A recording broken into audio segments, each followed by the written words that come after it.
Lleva casi medio año al frente de un renovado Partido Popular en Aragón. Son sus primeros pasos, pero han sido intensos. La dura negociación de los presupuestos y esta aprobación final fueron una prueba de fuego para la formación, que tuvo una decisión que no va a mover. En las Cortes rechazaron las cuentas y después no han apoyado las modificaciones que sobre ellas se han presentado. Hoy hablamos del papel del Partido Popular en el Parlamento aragonés en la media legislatura que queda por delante y de cómo quieren dar forma a sus objetivos principales.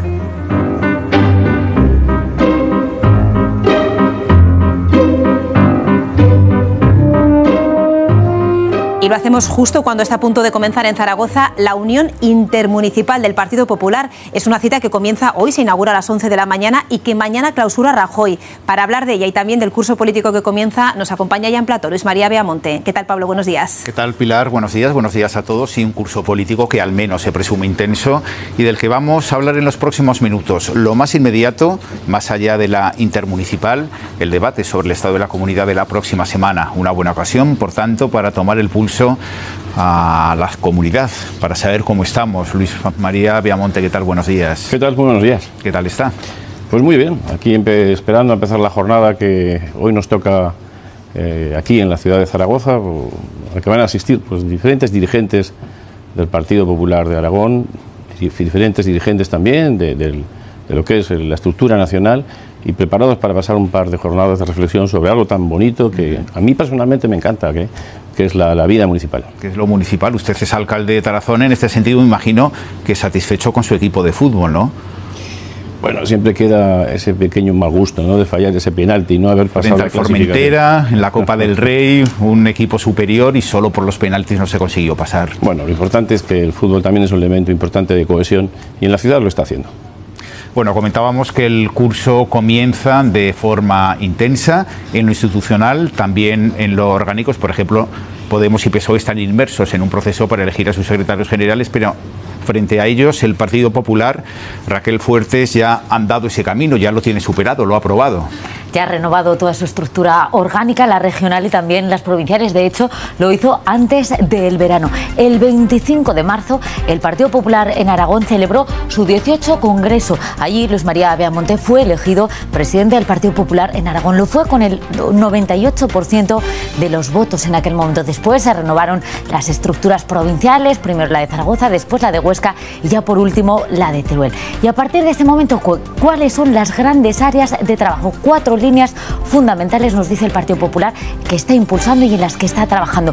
Por un lado, en primer lugar, estabilidad institucional. Afirman que quieren recuperar la normalidad, dicen, la centralidad e importar lo que importa a los ciudadanos aragoneses. Y para ello, dicen, se van a fijar muy mucho en esa segunda línea, empleo y desarrollo, apoyando el tejido industrial y también el tejido económico. Y por otro lado, no se quieren olvidar, recuperan de la mejora de los servicios. Eso es lo que nos transmite. Todo ello mirando muy de cerca al municipio, porque aseguran que ese es el ente que más les preocupa. Por ello van a luchar también contra la despoblación. Son actuaciones que ya están poniendo en marcha, Pablo, que veremos en ese debate de Estado de la Comunidad y también en la intermunicipal que hoy y mañana se celebra en Zaragoza y que clausurará Mariano Rajoy. Gracias, Raquel. Señor Beamonte, una reflexión sobre lo municipal a partir de esta mañana a las 11, como comentábamos, hacer el balance también de estos 2 años de gestión del Partido Popular en los ayuntamientos, en algunos sitios dirigiendo el ayuntamiento, en otros, como es el caso, por ejemplo, de Zaragoza Capital, en la oposición. Mire, yo soy un convencido de que si algo vertebra un país, y lo he dicho muchas veces, es el municipio. Y a más municipio hay más solidaridad, y a más municipio hay más unión, y a más municipio hay más país, que es lo que se necesita. Podrán suprimirse comunidades autónomas, podrán suprimirse comarcas o podrán suprimirse provincias. Lo que nunca se va a poder suprimir es el municipio, sobre el que tiene que fundamentarse el eje vertebrador de un país. Y si de esto se hubiese tomado conciencia desde hace muchos años, probablemente el panorama político sería hoy otro diferente. Claro, hay que solucionar muchas cosas, por ejemplo, la financiación de los entes locales. Es una asignatura pendiente, se ha hablado en muchísimas ocasiones, ya se dice que cuando pero se habla, pero parece que no se resuelve. Yo recuerdo hace muchos años que se redactó el libro blanco. Cuando uno no quiere hacer nada, hace un libro blanco, y cuando uno no quiere hacer nada, pues propone una comisión. Bien, Es verdad que hay que solucionar, si creemos verdaderamente en ese modelo de organización territorial que nos dimos, basado en comunidades autónomas, provincias y municipios, y queremos respetar verdaderamente esa autonomía de los diferentes entes, lo que tenemos que empezar por creernos no solamente que hace falta financiación, sino que los municipios no pueden quedar al albur de la política caciquil o no, o de la prebenda o no, que esté dispuesto a hacer el presidente de la Diputación de turno o el presidente de la comunidad autónoma de turno.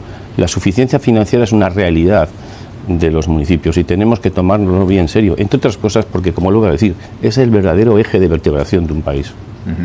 Frente a estas cuestiones económicas, también quieren hacer un análisis de cómo han cambiado los ayuntamientos desde la llegada de Podemos. De hecho, de la primera mesa redonda, a las 12 del mediodía, se habla de 2 años de la llegada de Podemos a los ayuntamientos.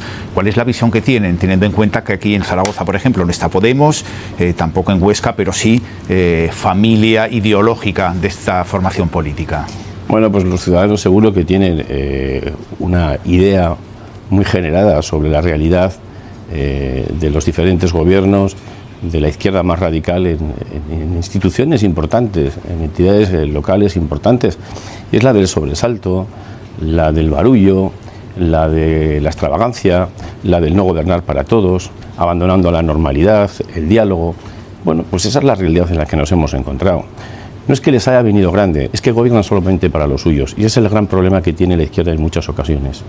Se sitúan en esa especie de razón moral sobre la que todo pivota y a veces lo que no se dan cuenta que más que razón moral es cierta desvergüenza la que les acompaña. Yo no sé si esta reflexión también, y en la víspera del debate sobre el estado de la comunidad, también se puede aplicar, o considera usted que se puede aplicar al gobierno de Aragón. Mire, yo creo que son dos cosas absolutamente diferentes. Una cosa es que un gobierno esté condicionado, como es el caso del gobierno de Aragón, por un partido político al que le fió su suerte, y ahí está su suerte, y otra cosa absolutamente diferente, lo que ocurre en el Ayuntamiento de Zaragoza.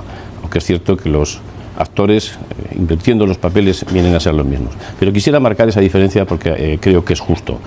El señor Lambán decidió gobernar con 18 diputados en una aventura pues, que le lleva al sobresalto permanente, en una aventura que le hace no tener estabilidad institucional y que le hacen no tener la capacidad de tomar decisiones. Si a eso unimos otros escenarios que le acompañan, esta es la realidad de un presidente, esta es la realidad de un gobierno, por muchos escenarios mediáticos que quieran utilizar, por muchos mensajes que nos quieran transmitir. La realidad es la que es. Esta comunidad podría ser otra. Esta comunidad no está creciendo por encima de la media, por mucho que se empeñen algunos. Las últimas referencias que tenemos sitúan el crecimiento de nuestro país en un 3,1%. El de la media nacional en 2,9%, el de la realidad de nuestra comunidad autónoma en 2,7%. Eso quiere decir que si hubiese más estabilidad, si hubiese más sentido común, si se aplicasen políticas de crecimiento, si se pensase en todos y no simplemente en hacer políticas sectarias y en estar intentando estrangular al gobierno por parte de Podemos, nuestra comunidad sería otra. Al gobierno le falta estabilidad que le hemos ofrecido en muchas ocasiones, pero el señor Lambán la ha rechazado. Pues el señor Lambán la ha rechazado, el señor Lambán tiene que andar su camino solo. Usted siempre hablaba al principio de ser presidente del Partido Popular en Aragón de tener respeto hacia el PSOE y también intentar llegar a acuerdos generales en beneficio de la comunidad. Eso usted dice que no ha sido posible. A partir de ahora va a endurecer en estos 2 últimos años de legislatura la oposición frente al Partido Socialista, pero si no se al gobierno.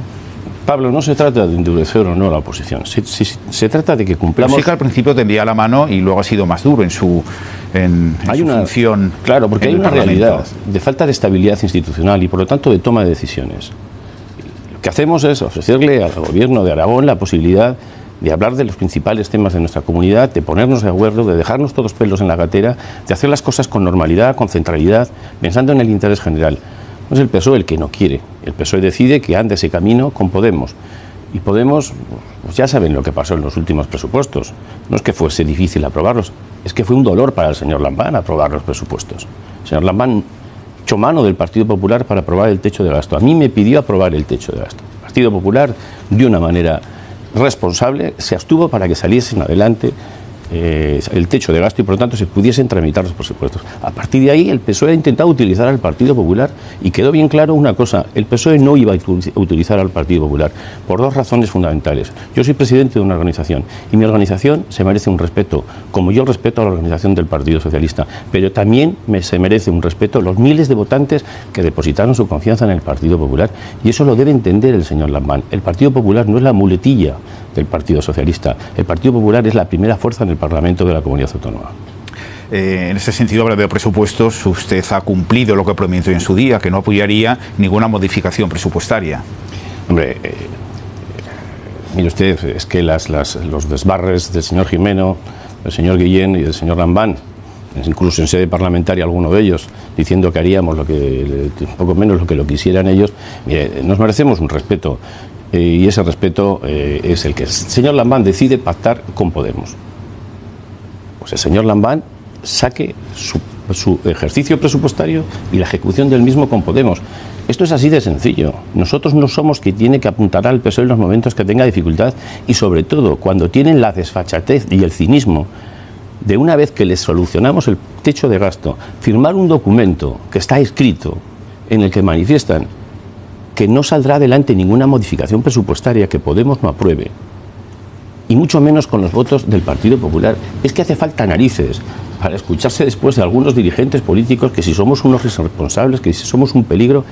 Es que estos señores firmaron este documento. ¿Qué legitimidad tienen? ¿Qué catadura moral tiene un dirigente para salir y decir eso cuando sale y hace lo contrario en un documento que ha firmado 2 días después de que seamos tan responsables de solucionar algo tan importante como aprobar el techo de gasto? El cinismo tiene un límite y estos señores lo han traspasado. A partir de ahí, ¿nuestro ejercicio cuál es? Ejercer la acción, el control de la acción de gobierno.